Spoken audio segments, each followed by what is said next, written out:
Welcome to The Cynical Developer, the podcast that helps you to improve your development knowledge and career through explaining the latest and greatest in development technology and providing you with what you need to succeed as a developer. We've recently launched our Patreon page, which can be found at cynicaldeveloper.com/Patreon. If you aren't familiar with Patreon, it's an easy way for those who are interested in this show to help out by simply pledging a small amount each month in sponsorship.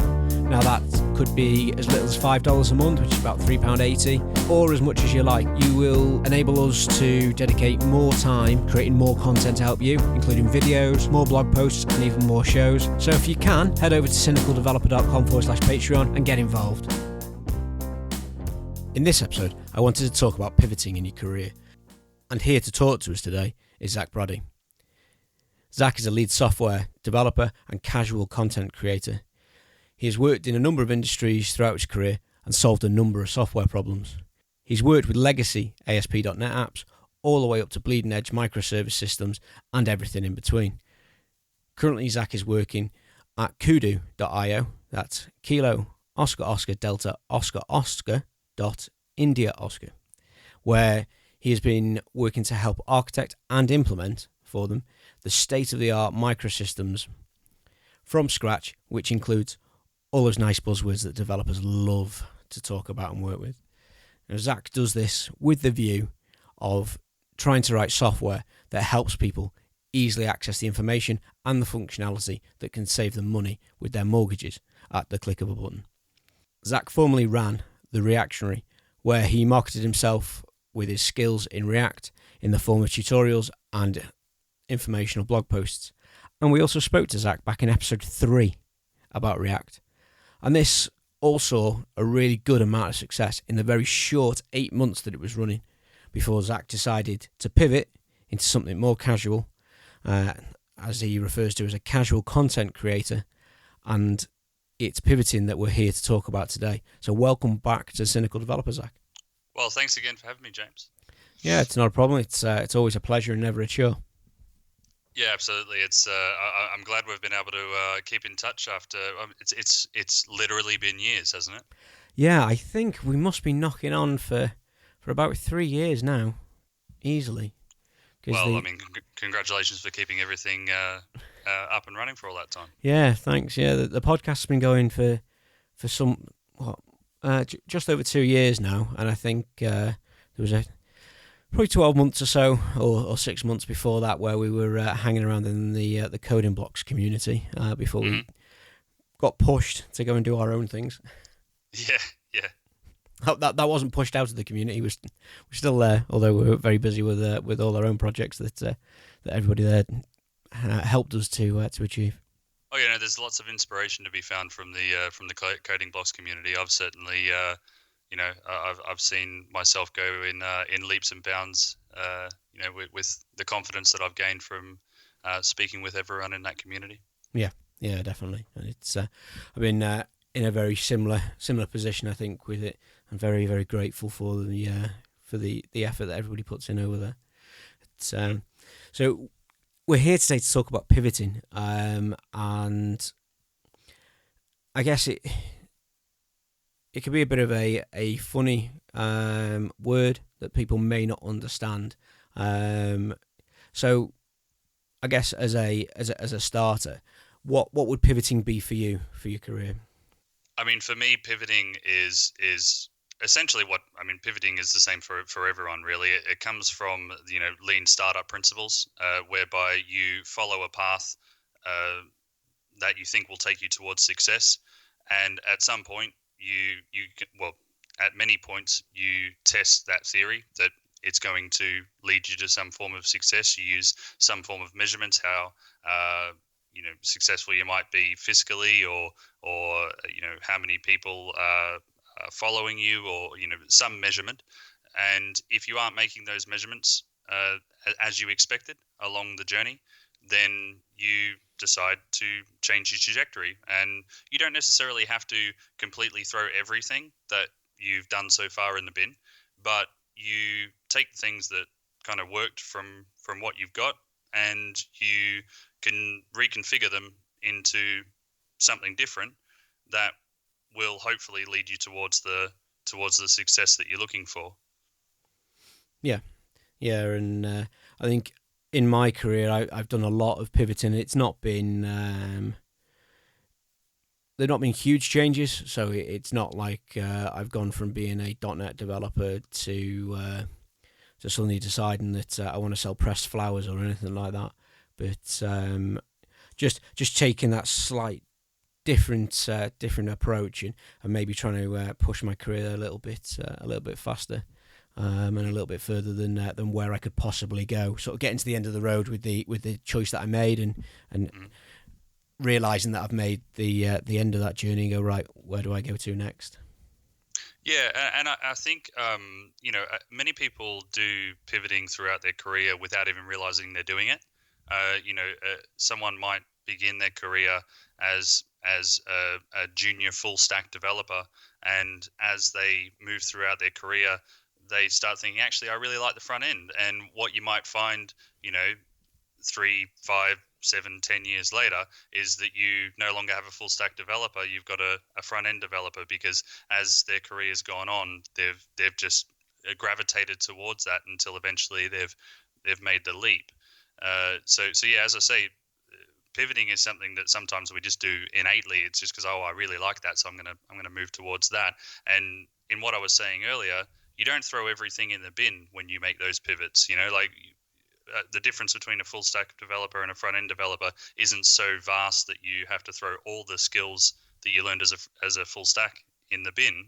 You just take the front end parts that you learned and you grow them. Yeah, yeah, and very early on in my career, I did make a big switch because I got into development through chasing the prospect of becoming a graphic designer and a 3D model creator, and that all started out with how do I actually get this stuff online to show people I can do it. And then once I got out in the market, I worked as a graphic designer for a short time, realised that there wasn't much of a market there for it.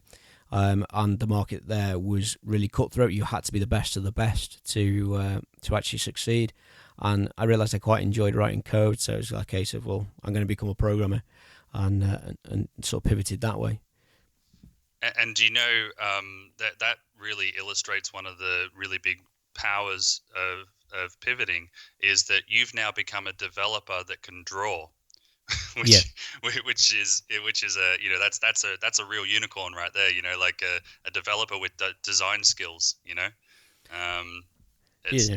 you don't see that very often. No, no, and I have been hired on the complete premise that I have been a graphic designer. I can still do graphic design. I do logo design and UIs and things for customers, but I can also do the technical back end stuff as well. Hmm. So it has come in very very handy over the years. Now we mentioned there that you were back that you were with us on episode 3 to talk about React, and you were running the Reactionary. What was your priority? What was your goal with React? Really, and what made you decide that that wasn't for you anymore?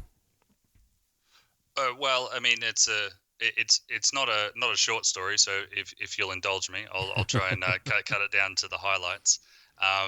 But originally I was just interested in React, just wanted to learn a little bit more about it. And around the same time, I picked up a book, Soft Skills for Developers, the book by John Sonmez. Yes. And was reading through that, really enjoying the content.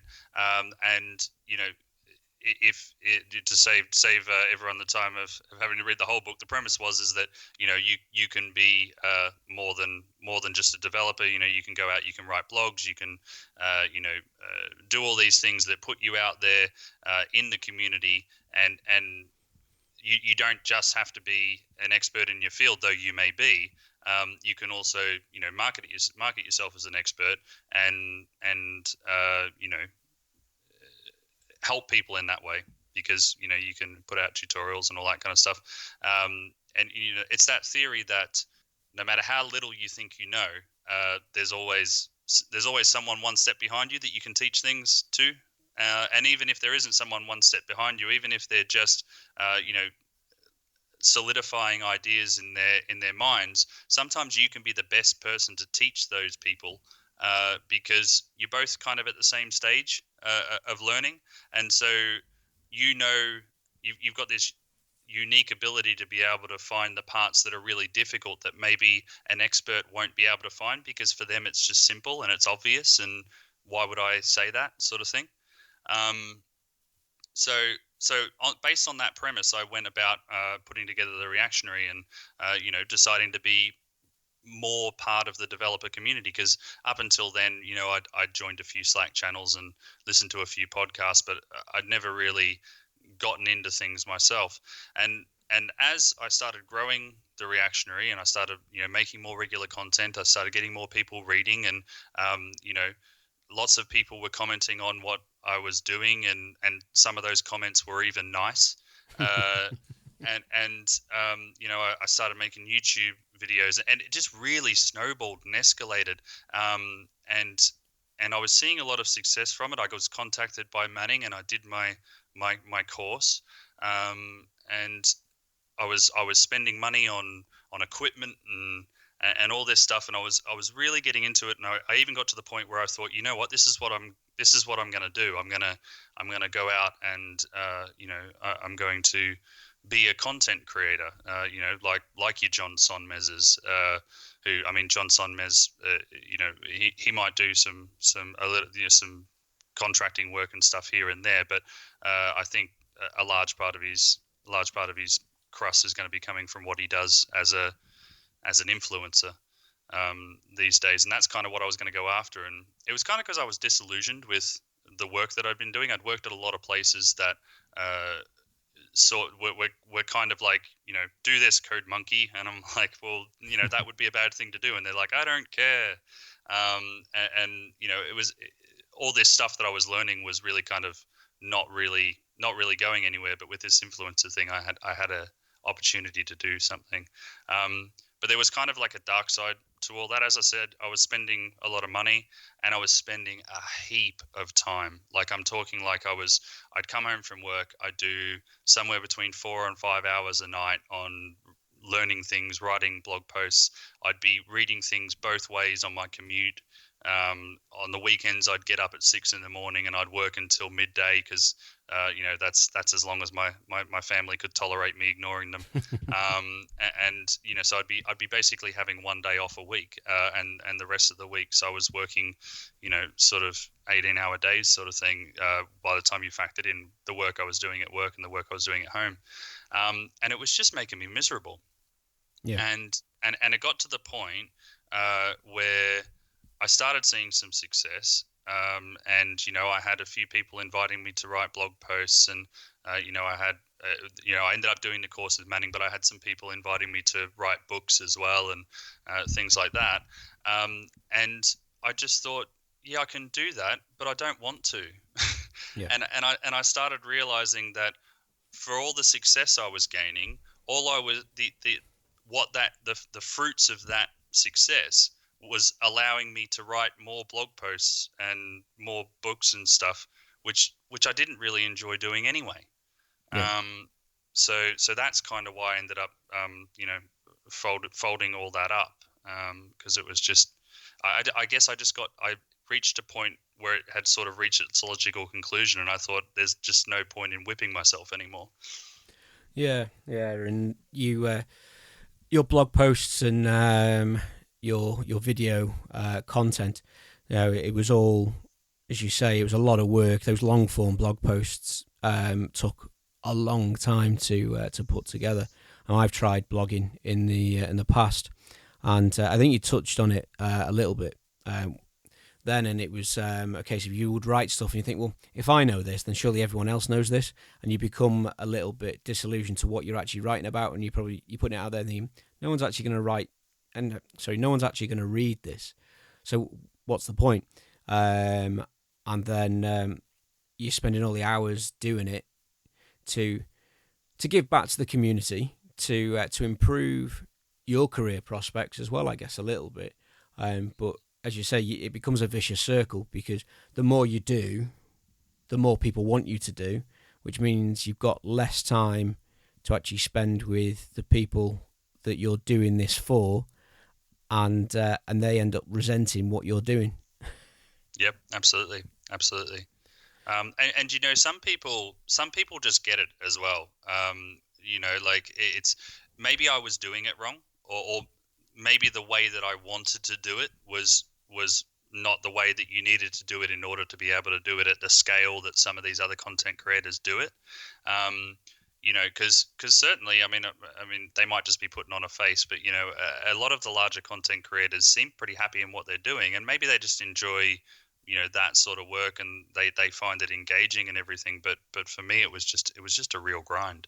Yeah, yeah, and I think a lot of the content creators out there are doing it full time. That they get Hmm. paid for it, or they've got some sort of passive income. Like we mentioned, John Sonmez. I know that he has a lot of money in property, and I think that's where a lot of his money comes from, and some of the investments that he's made. And then he's obviously got Simple Programmer, which is it's gone huge. And I know he's sort of stepped back a little bit from that over the last sort of 12 months or so. Hmm. Um, and I think if you could do it 24 hours a day, maybe not that long, but as your full time job, I think then that's when it becomes manageable. Yeah, I know a lot of YouTubers that are in different hobbies, different disciplines, and they do make it their full time job, yeah. and they get paid for it. I don't know how much they get paid. I would imagine it's not as much as we get paid for writing code, but they're happy with it, and I think that's what you've got to sort of settle for. Yeah, but But if what you're talking about is like the video game YouTubers and all that kind of stuff, the difference is that they're really doing something they love, and mm, and I really enjoy development. Don't get me wrong, right? But what I found is that as I was working on the reactionary, I was doing less and less development and more talking about development, and yeah, that's kind of what I didn't. That's exactly what I didn't want. sure, yeah. um, yeah. So yeah, you turned a passion into a prospect of a business, and it sort of destroyed it for you a little bit. Yeah. Which I think we're very similar in it in a lot of ways, and I've done that with a lot of my hobbies. I did it with fish keeping. Fish keeping was a hobby. I turned it into a business, and I got to the point where I resented it. Stopped making it a business and put it back into a hobby, and I really started enjoying it again. Then started my own business writing software, and didn't have time for the fish, so I've actually sold all of those, all of my hundreds of tanks I had. So that's gone. And at one point, I did even fall out of love with programming, because that started out as a hobby, and then you get to the point where you think, is this really what I want to be doing? Because of everything I was trying to do, I was trying every side hustle, every idea that came along. I was giving it a go, and it just became too much. And I think trying to do it all with a full time job is very tiring. It does take a lot out of you, especially if you're in a job that's quite demanding. Yeah, I think a lot of the big content creators talk about well, and in actual fact, I've heard a lot of the people who start their own businesses talk about turning their side hustle into a real business. There's just that really painful period in between, having enough money to actually turn the side hustle into a real business, and just having it be a side hustle along with your job, and you just kind of have to push through that to get through to the other side. But as I say, with the reactionary, it was kind of like, if I push through to the other side, what do I get? I get to work on blog posts all day, every day, and that was just not all that appealing to me. Yeah, yeah. It's Yeah, not the part of it that you actually enjoyed doing. yeah. Sure, sure. So you did the reactionary. You did really well. You decided it wasn't for you, and you decided to pivot. You decided to make that switch. What was it that you turned to? Well, so I started thinking about the what I was doing with the reactionary, and it was a little bit bittersweet deciding to finally sort of close it down, because as we were saying, I did have some success there, and I was kind of like, well, what am I going to do now? That I've got all this extra time. I mean, sure, the first inclination was, well, I'm just going to focus on myself. I'm going to go back to what I was doing. I'll start watching all the hundreds of videos that I've bought and promised myself that I would watch on development, and collecting virtual dust somewhere. And I did that for a little while, and but then I thought I had an idea about a blog post that I wanted to write, not necessarily React based, but I started as part of my sort of self-improvement thing. I started learning Vim, and I was doing that on Windows, for which there was very few tutorials, and I was like, okay, well, I'm going to get back into blogging. I'm going to blog about Vim on Windows, and so I wrote a blog post, and I was like, oh, this is great. I really enjoyed writing that particular blog post, and I liked the fact that I didn't have to write it for an audience. I didn't have to worry about whether how many views this was going to get, or whether this is what my audience really wanted to read, and all that kind of stuff, which is something that you only really have to worry about when you're an actual content creator, because you need those long tails to flow into each other and all that kind of stuff. And it was when I did that I realized, well, not everything that I've just done with the reactionary is completely useless. You know what I mean? Yep. In having that blog and the YouTube channel and all the rest of it, I got a new job off the back of that, just purely based off the back of that. Someone wanted some React stuff, and when they looked me up, it was like, oh man, look at all the React stuff this guy does. We definitely need this guy. And so, whilst I didn't get, sort of a direct sort of, here's some money, Zach, gain out of that, I got a pay rise, from the job change. So there was definitely that benefit, and I could see some of the things that was spoken about in the soft skills book, about just being out there and showing people that you're an expert. But dialing it, for me, it was about dialing it back just that one step. So it's not just saying, hey, I'm an expert. It's more about sort of being an expert, and then proving it as you see fit, sort of thing. And I started looking around, and you see blokes like the big blokes like Linus Torvald and Dan Abramoff as well I think is a good example. These guys, they do talks, they write blog posts. They're very well. Dan's very active on Twitter. They're very much part of the community, and people know who they are because they spend time doing that. But I wouldn't describe them as content creators, not in the way that we've been talking about thus far. Yeah. But they've still got this, people know them. And that's the part that was really valuable out of the whole reactionary stuff, was that, people sort of knew who I was, and that then gave me some gravitas to be able to do good things in my life. And so I decided, well, I don't want to talk about being an expert. What I'd much prefer to do is just be good. I just want to be a good programmer, and people know that I'm a good programmer because I do things and I write about the good programming that I do, and I do good things on GitHub and all that kind of stuff. And so that's what I pivoted to. That's what I focused on. So now I'll write some blog posts on Medium. I don't need my whole a whole website for that. I can just write a blog post when I think of something that I think's clever. And I do a few things on GitHub. I do the odd pull request here and there. I start repos that I'm sure I'll never finish. But at least they show that I can code, and they show that I've got a few good ideas. And so that's what I'm doing now. Sure. And that time that you spent writing the more formal, longer, more in depth and blog posts, I guess that gave you the knowledge and the experience to be able to write some of these more casual blog posts and have them make some sort of coherent sense. Because I'm not a writer by any stretch, and I always found that quite difficult, actually writing something down for a blog post and actually make it coherent and flow. That was always a problem. Yeah, exactly. And, as I say, I don't have to worry so much about being professional as well, which means that I have more fun writing the blog posts. I think there was a certain element of, okay, what do I want the Reactionaries brand to Yeah, be?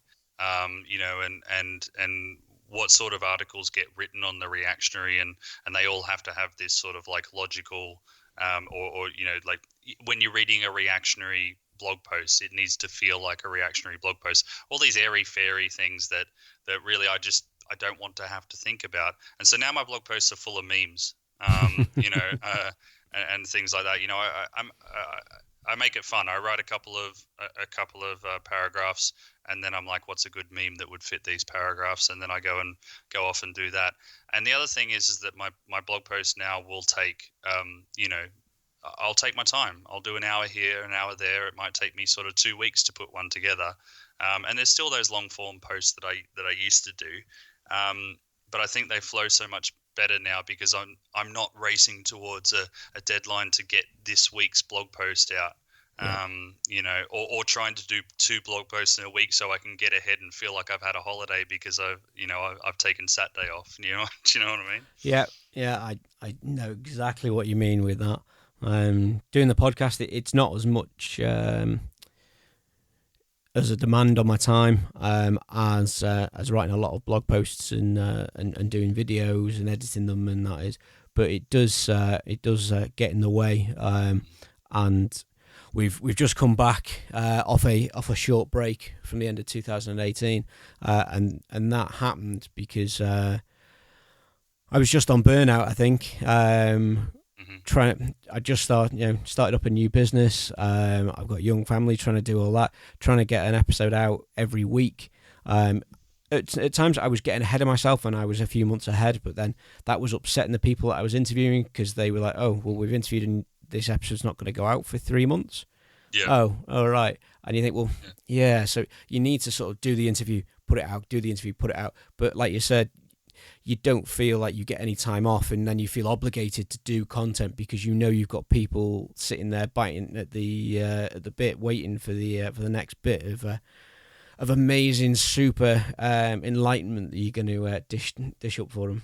Yeah, and I think it's, with the internet and the nature of it and all that kind of stuff, it's really easy for people to forget that the people on podcasts, and the people who write books and all that kind of stuff, that they're just dudes and dudettes, right? Like they're just people, and they've got lives, they've got jobs, and they've got pressures, and so you definitely see.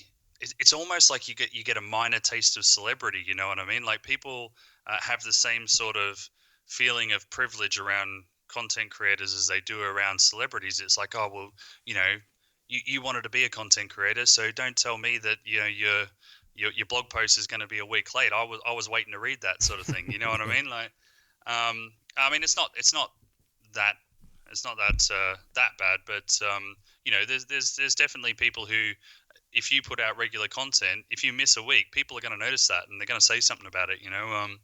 And yeah, there's actually 2 ways of that going as well. Is, because I've said this a couple of times, especially now that to people that I've spoken to, having done the Reactionary, having done the YouTube channel and the course and all the rest of it, really gives you a unique insight. Because I know before I did all that kind of stuff, I'd watch people like MPJ on Fun Function and people like this, and I just think that they were like so godlike, and they had these amazing ideas, and I was like, oh, can you imagine it? I remember I did a coding challenge, and I was offered an interview at Spotify, but this is way back in the day. But I was going to have to move to Copenhagen to work there, because at that stage they only had offices in Copenhagen, Right. And so obviously I couldn't do it. And then started watching MPJ, and I was like, oh, I could have worked with the MPJ. I could have just like sat there and stared at him all day, sort of thing. And I think a lot of people have this sort of view of content creators, and And I've said to, people I've worked with and all that kind of stuff. I know there was one bloke I worked with who was really big on MPJ, and I was like, he's just a dude. You know what I mean? Like, Yeah. yeah, he makes a YouTube channel and people listen to what he says, but he's still just a dude. So there's sort of bringing it all back now. There's two sides of that sort of holding content creators above the level of mere mortals. One of them being that they content creators don't seem to get any leeway when they miss a release date, and second, some people just listen and they don't to content creators and they don't listen to other points of view. You know what I mean? And I think we need to, as a community, be more open-minded than that. Find more content creators to get ideas from. Yeah, yeah, definitely, and especially with the likes of programming, there's so many right ways to do something. There's not a one single right way to do it, and and if you start to worship a single person in the way that they do it, you do become quite blind to other solutions out there.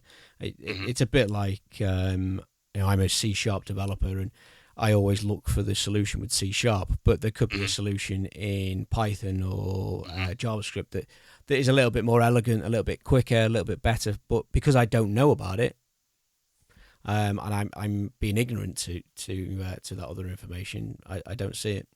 Yeah, absolutely. So with your pivoting around what you were doing outside of work, did that have, you mentioned that you actually got a job off the back of that content creator. Did it have any other sort of effects on your work side of your life, good or bad? When I was actually being a content creator, or after I pivoted? Well, yeah, when you pivoted, because you'd obviously seen a little bit of traction from the reactionary, and as you said, you got a job off the back of that because of the content that you put out there. But then when you stopped the reactionary, did that have any sort of ill effect? Well, I wouldn't say ill effect. There was the things I've already spoken about. Where I kind of felt lost for a little while. Yeah.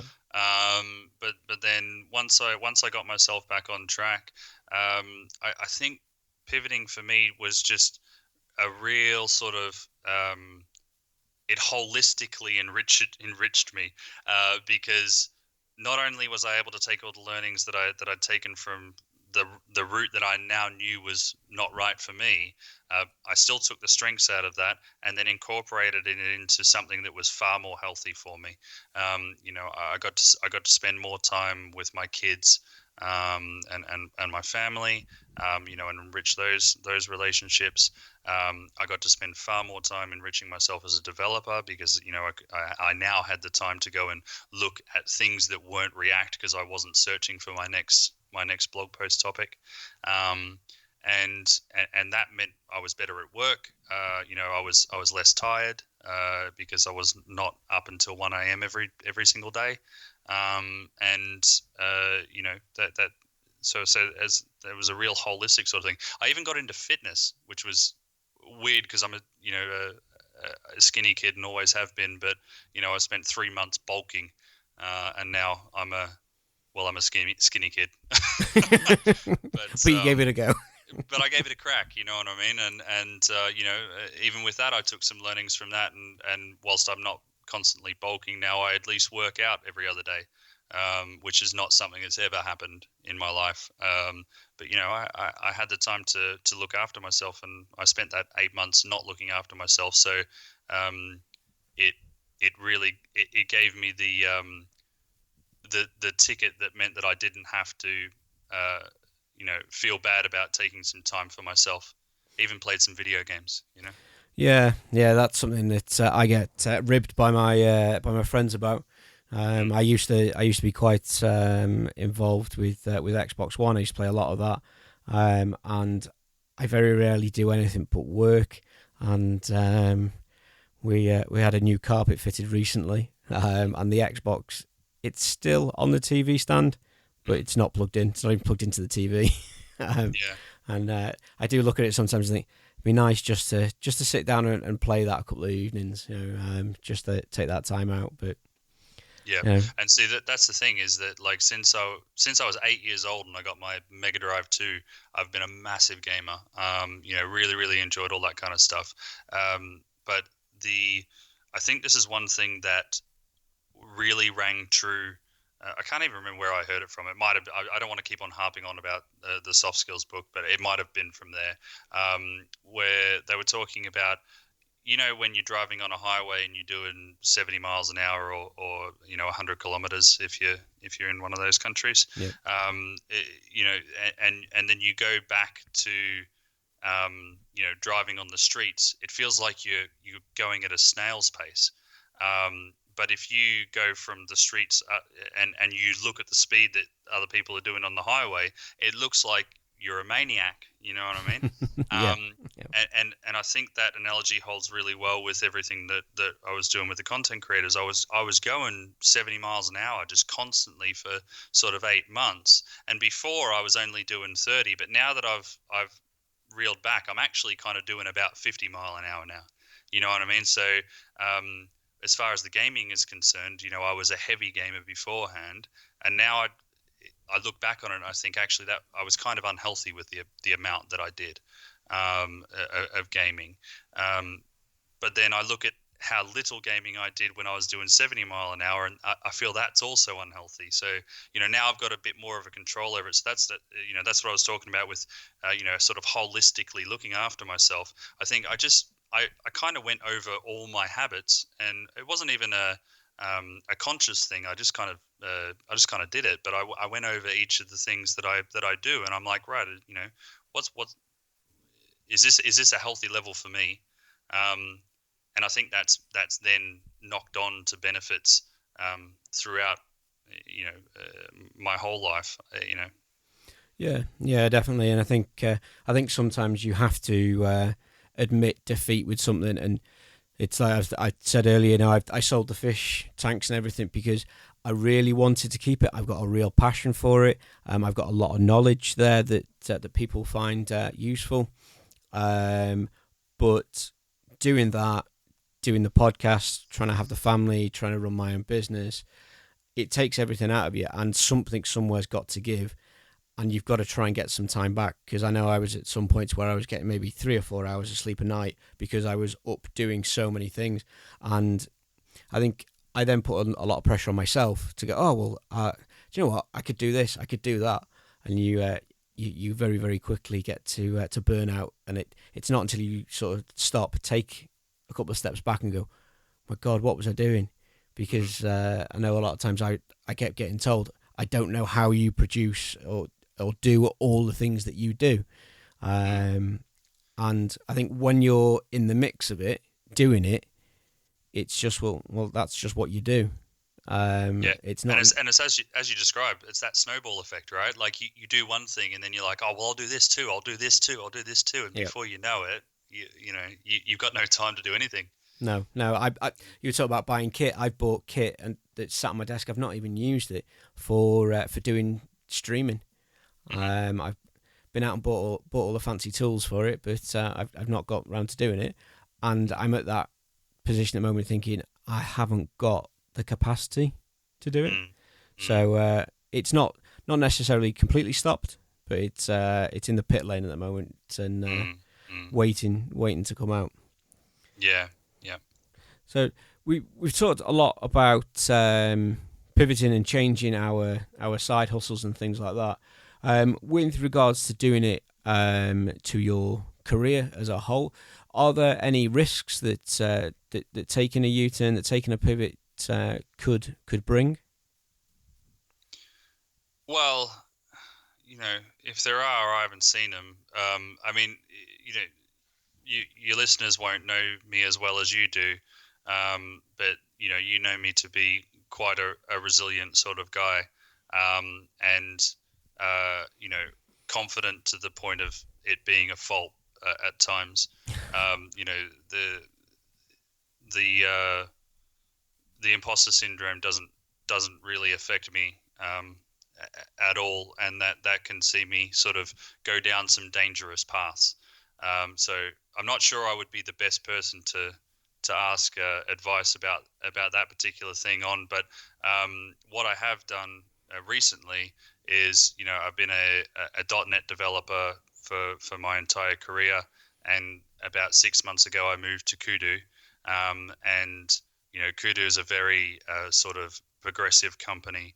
They're really aiming to be the startup that people want to use to define what startup should be.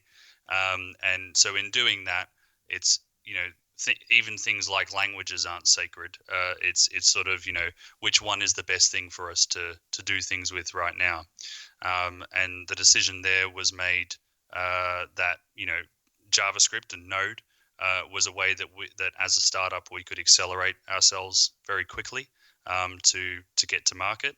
And so that was the language of choice. And so what that meant is that I applied at Kudu, and then actually when I applied, I didn't know it was a JavaScript role because I'd been forwarded through a recruiter and didn't have a lot of details.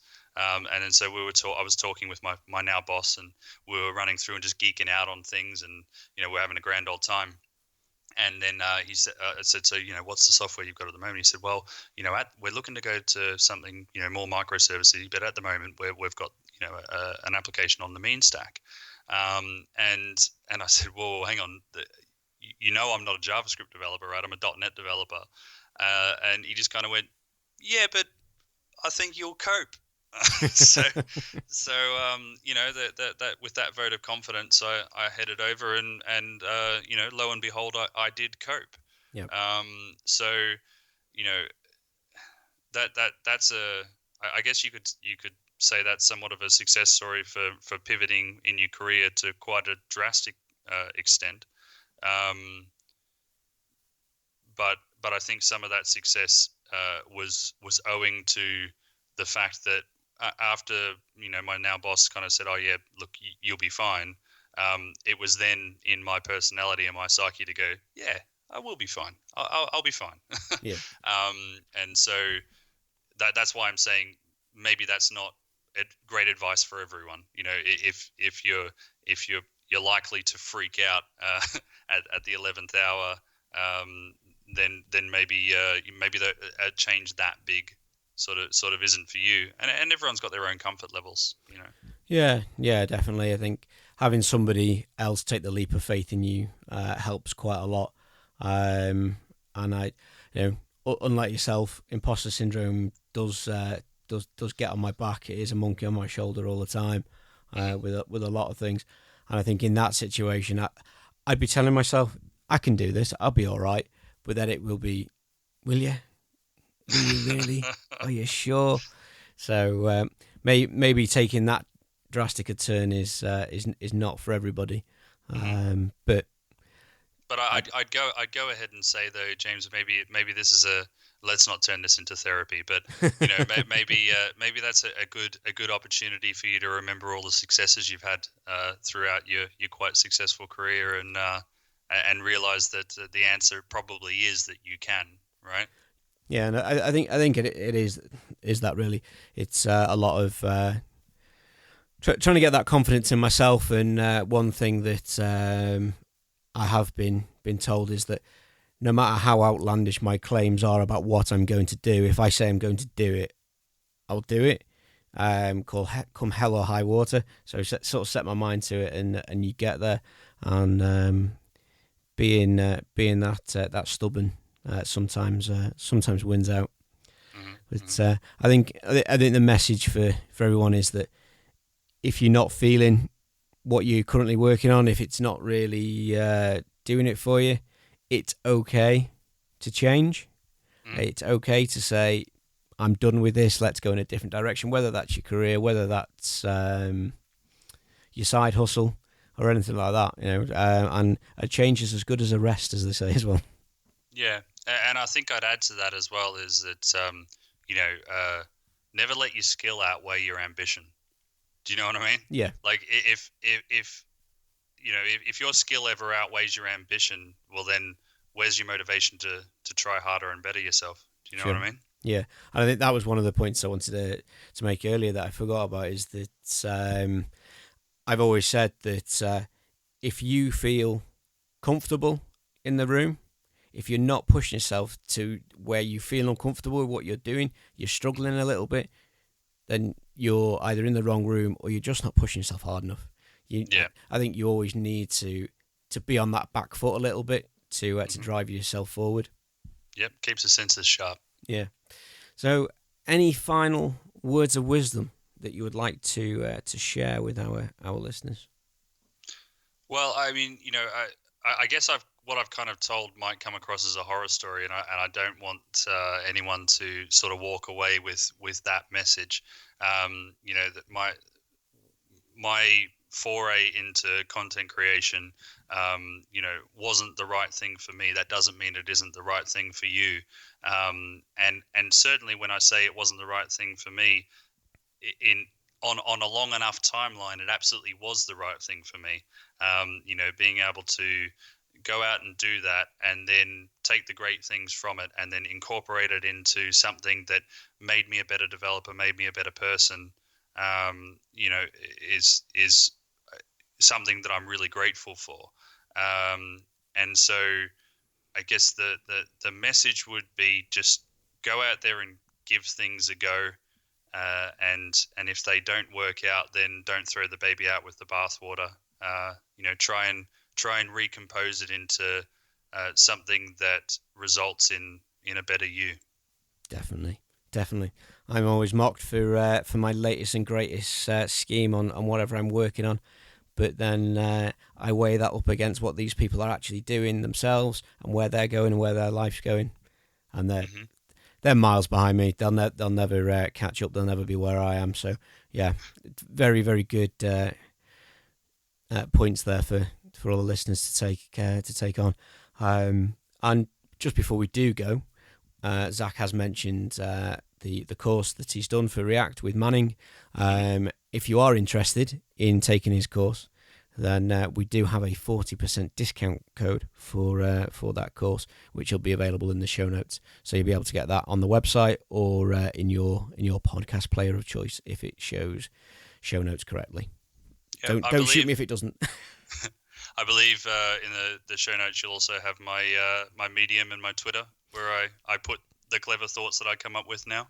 Yeah, we'll get all of those links in there. And if you are also interested in listening to past Zac when he was the Reactionary, there'll be a link in there to episode 3 as well. So that just leaves me with the privilege to thank you again for coming on and sharing your story with us. Mate, the privilege was all mine. Thanks so much for having me on for a second time. Did I get the record? Has there been someone on more than 2 times? Yes, you have been beaten by.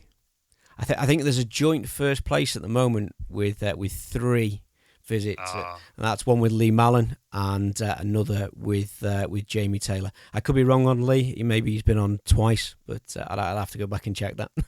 Well, I'll have to come up with a topic that can give you a sufficiently clickbaity title then, so I can get on for that 3rd time. Yeah, maybe there's a show in, we could call it something along the lines of how the hell do you write microservices with JavaScript? Yeah, we could definitely do that. All right, awesome. Thanks so much, mate. Yeah, not a problem. And as always to everyone out there, thank you for listening to The Cynical Developer. I'm James Stoddart, and you've been listening to Zac Braddy talking about pivoting. If you have any questions about this or any other episode, then drop us an email, a tweet, or leave a comment on the website where you can find all the resource links, show notes for each episode. And if you enjoy this episode, please leave a review on your favourite podcast platform, iTunes, Stitcher, whatever it is, and help The Cynical Developer to reach more developers around the globe.